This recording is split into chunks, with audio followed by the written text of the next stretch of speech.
Oh yes, the hallway yet again. We enter through the main gates and end up in a hallway. The building's interior is shrouded in fog as well. As expected, the visibility inside isn't that good either. We decided that we should head up and find some nearby stairs to go up. But after climbing a couple of stories, the stairs come to an abrupt end and we have to find another flight of stairs. A countless number of similar looking classrooms and hallways appear on this floor and we can't find a way up at all. The endless hallway is dark and I hate to say it, but this reminds me of a haunted mansion. Hey, Junpei, stop going so far ahead. It's bad enough that I can't really see that far. Seriously, this hallway goes on forever. You think it's time for a nostalgic replay of Junpei's Believe It or Don't? What? Hey! There are many strange things in this world. Imagine, if you will, a boys' baseball team, led by the handsome coach Junpei. What you'll hear next is a true story, a tale of mystery and fear. He's put so much effort into this, I love it. Feather punch! I never get tired of Yukari saying feather in front of all the things when she's literally just hitting Junpei. Knock it off, you know I hate that ghost story stuff. And when did you start coaching kids? Ow, will you stop hitting me? Didn't I tell you I coach a kids team, and I'm surprisingly good at it? Is that why you reek of sweat? Do you ever wash that shirt? What kind of slob do you take me for? And you're one to talk. You're wearing some pretty funky clothes yourself. I have a reason for this, jeez. I knew I should have changed. We continue talking back and forth about this for a while as we proceed, trying to distract ourselves from the creepy atmosphere. Eventually, the hallway ends with a very heavy-looking metal door. Above the door is a sign reading announcement room. Dead end, huh? Well, I guess we better go on in through here. The room behind the door is filled with tons of monitors and sound equipment. This professional-grade equipment isn't what you'd expect to find in an ordinary school's announcement room. Looks more like a studio in a real TV station. This is creepy. But maybe this is where General Teddy is making his broadcasts from. The monitors suddenly flash to life and illuminate the room. What's going on? The screen in front of us is showing us a location we both recognize. The Moonlight Bridge. The gigantic suspension bridge connecting Iwato Dai and the man-made port island. The camera zooms in on the bridge's main tower.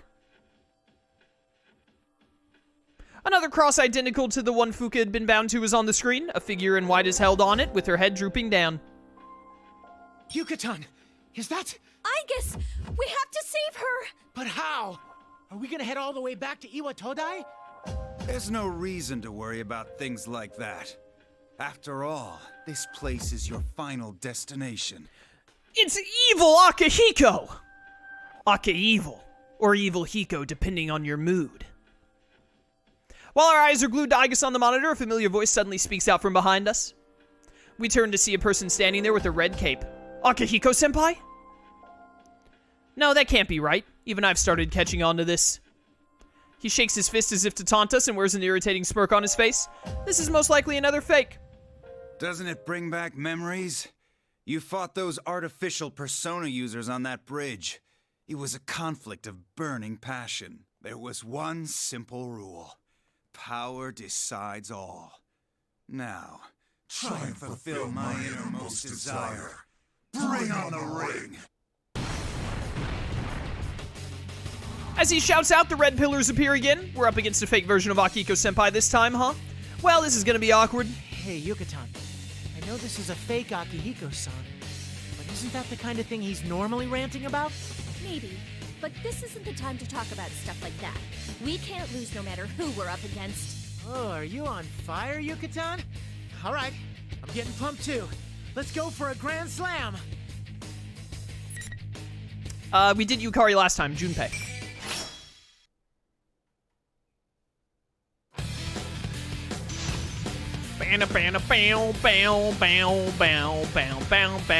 Yo, for real, how do you say Junpei's persona? I mean, I'm always just gonna keep calling it trigonometry, but still.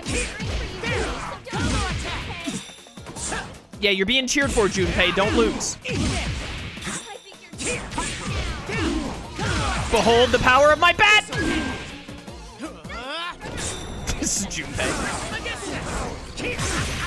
What, did you just iframe through my persona? Is that allowed? Can you do that? What? Calm down, calm down. Can't rest yet. Got him. Don't lose Drop kicks him. Ba-da-ba. blow. Final blow it is. That was a good match. I'm glad I could help.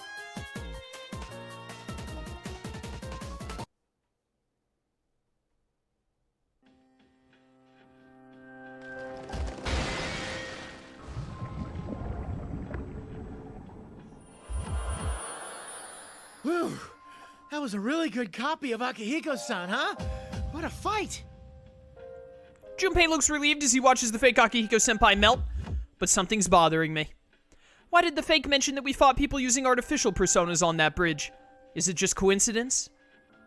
Crap, this isn't the time to be thinking about things like this. We have to save Aigis. Wait a second. Hey, Junpei, is that really the Moonlight Bridge in Iwatodai? It's not like there's any other Moonlight Bridge, is there? But remember how we found Club Escapade in this school earlier? That might mean... I look across the now empty announcement room and spot a white door behind the equipment.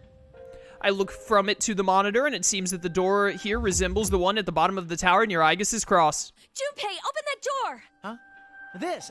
Gotcha.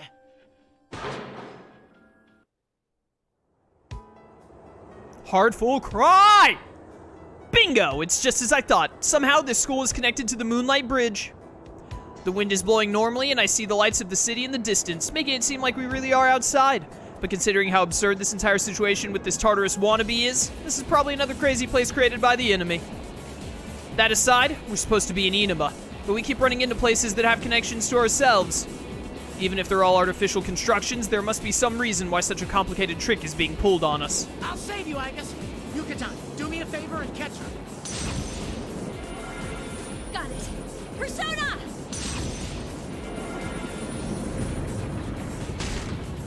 Junpei uses his persona to destroy the cross at the top of the bridge's main tower. I summon my own persona and catch Aigis as she falls and place her gently on the ground. It was a bit rough, but I think it went well. Aigis, are you okay? Junpei-san and Yukari-san, where am I? Because Aigis has regained consciousness, we listen to her account of what happened, then we tell her our side of the story and what we've been through. Aigis doesn't seem as worn out as Fuka, but she's definitely exhausted too. Her expression is dark as she speaks with us, most likely because she feels guilty over being caught. Just like Fuka though, it seems that she has no memories of what happened after the car fell from the road. I'm sorry. If I'd been better prepared, I would have been able to keep everyone safe. Come on, it's okay. We still need to hurry and rescue everyone else, though. Considering the situation, it would appear we were used as bait to lure you all here. I immediately lost consciousness after falling off the cliff, but I do remember something. What's that? I sensed that someone was close by. That must have been the person who's behind this entire case. The culprit! Aigis, did you see what he looked like? No, Yukari-san. But I did sense something odd about that person. I'm sure that it was a resonance of a plume of dusk. Huh? What? What's a plume of dust thing again? Simply put, a plume of dusk is what can grant a heart to machines such as myself. Does that mean the culprit has a plume of dusk with him? Oh, right. Machines don't work in the dark hour, so you have to stick these plumes of dusk into them, right? Then is the perpetrator using a motorcycle or something like Mitsuru senpai's? No, that was not the reaction of a plume of dust being loaded into an electronic device. It was obviously the wavelength of a heart like mine. So, what does that mean? Is the kidnapper a robot like you, I guess? That is what I cannot figure out. The reading itself was definitely that of a human, after all. I'm starting to get confused. What's going on here? I don't get it. A plume of dust? What's the culprit's objective here? Who is he anyway? We've come this far with our drive to rescue our companions, but could it be that we haven't really made any progress at all? I feel anxiety creeping into my mind. According to the material from Kikuno-san, there's a high possibility that someone related to Ergo research is involved here. It got to the point that it was hypothesized that Shuji Akutsuki himself might be the culprit, and we did see someone resembling him. If we don't keep our spirits high, we'll never find the answers we're looking for. I slapped myself across the face in order to keep myself focused. thinking about it now won't do us any good. Let's make sure everyone's rescued before we discuss it anymore. Don't worry, there's no way we can lose against most enemies as long as we stick together. Yukari-san. Thank you. You're absolutely correct. All right, let's go then. But, wait.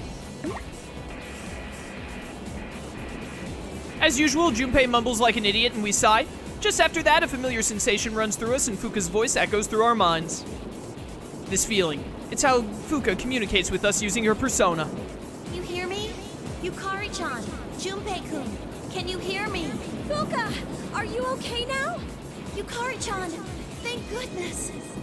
Teddy is helping me to strengthen my search ability. I had a vague idea of where you're all located, but I didn't have the strength to communicate with you on my own. When Teddy sneezes, it cuts through my head like a knife. Hey, aren't there any volume controls? My inner ears are ringing. Bo-chan, my nose is at its limit. Oh, I'm sorry. I'm gonna keep this short. I sense Labras near you, Yukari-chan. I think Yukon and his friends are with her too. But I sense something large there too. It's possible that they're in combat. My sister is here? Where is she? Directly ahead of where you are. You should be able to reach them in no time. Directly ahead.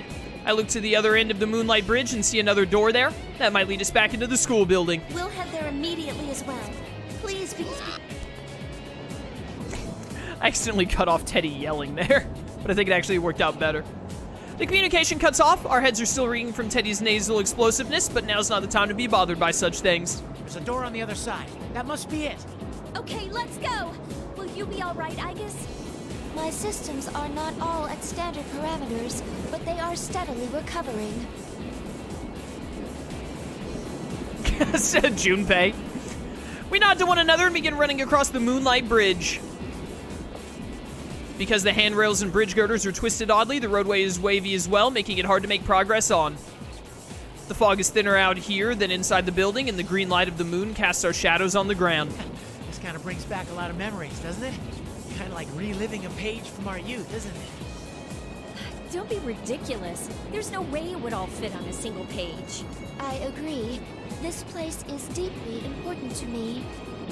It's also where everything started. I cannot let my feelings from that time go to waste. That is why we cannot yield, no matter what. What we want to protect and being unable to yield, memories of similar feelings come flooding back to me. We all made choices back then and took control over the time we have now. For the sake of that, we can't allow ourselves to lose here.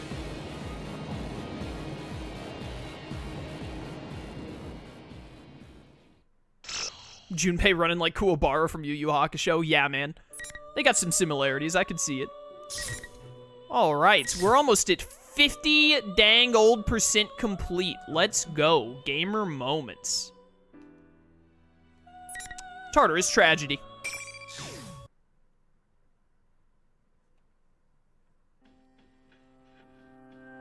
Now that I've recovered from whatever that cross was doing to me, I have enough strength to walk on my own.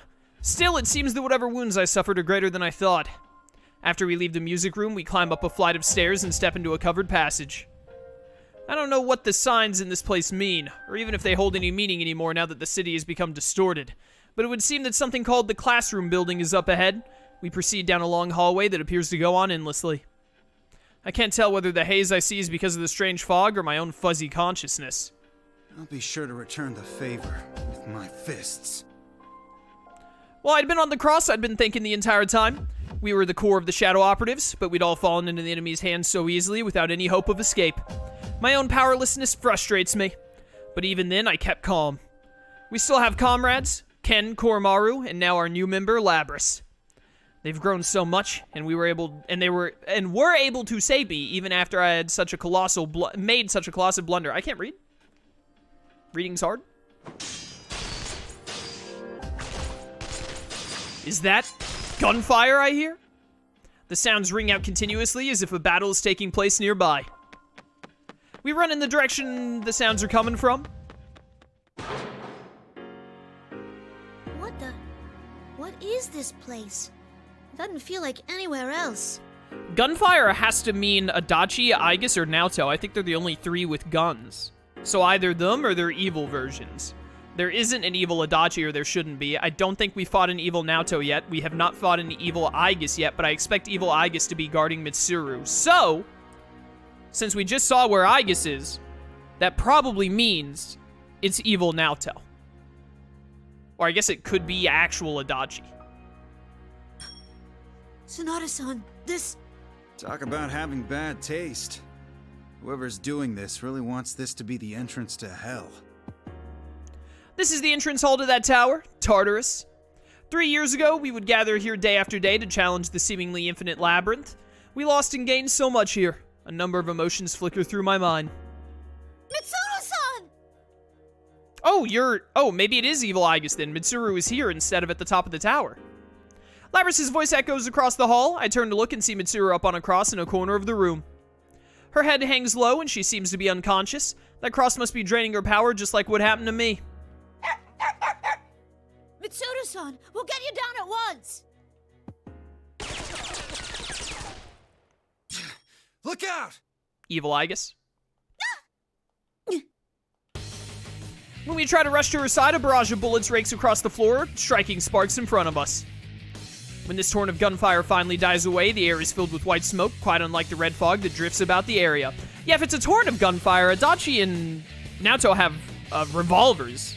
Can't really do a torrent with just revolvers. Confirming the presence of additional targets for elimination. Seriously, you keep coming one after another. Aigis. Oh, there should be no problem. You can stay here and watch while I deal with them. It should take no time at all. Additional targets for elimination? Who? There are other people who had apparently been fighting Aigis, rather this fake Aigis, when we showed up. Ryukun! Akihiko-san! Labrys! Master? Labrys is here too?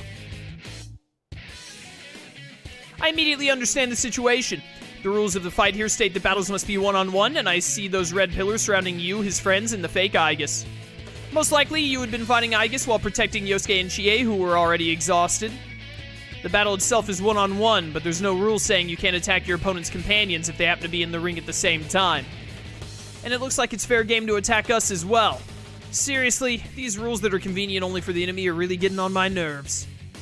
This situation, though, the Persona users of Inaba, their skills and abilities are far beyond the ordinary. To think that they would be cornered this badly.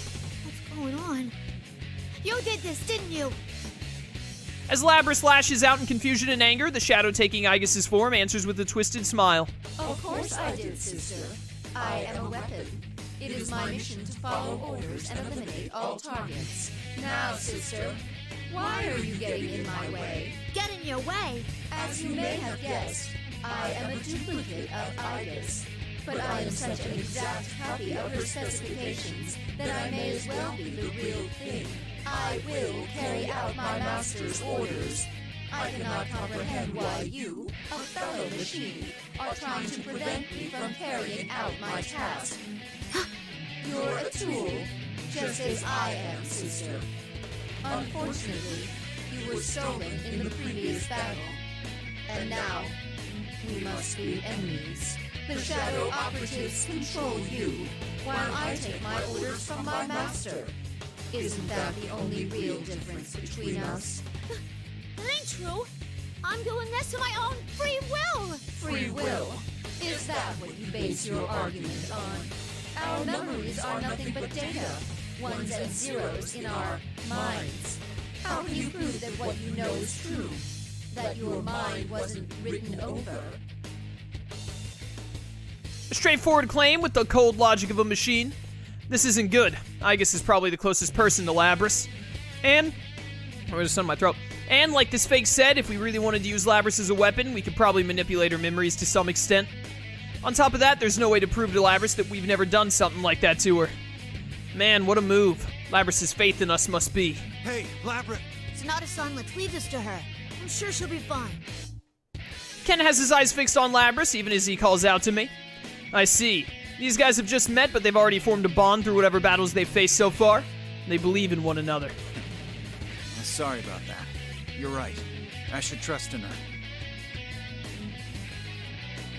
Sister, friendship and trust. means nothing to the likes of us. Yet you still attempt to fight me. You're wrong. I'm an anti-shadow weapon, too. I can understand what you're saying, Heartful cry. but there's something I'm even more sure of. Aigis told me that going through the joy and pain of different things made her into who she is now. I remember that. Now I remember that the reason why I can stand here and fight you is thanks to all our sisters who died to make me who I am. Those are painful memories. But if I forgot them, I wouldn't exist. That's what I'll fight for. This pain ain't made up. These memories are my own that I formed with everybody else. They aren't fake. They're my heart. Labris. Understood. Master, I have a request to make. The fake Aigis calls out into thin air. This creature, a lump of shadow, has a master. Who in the world could she be calling out to?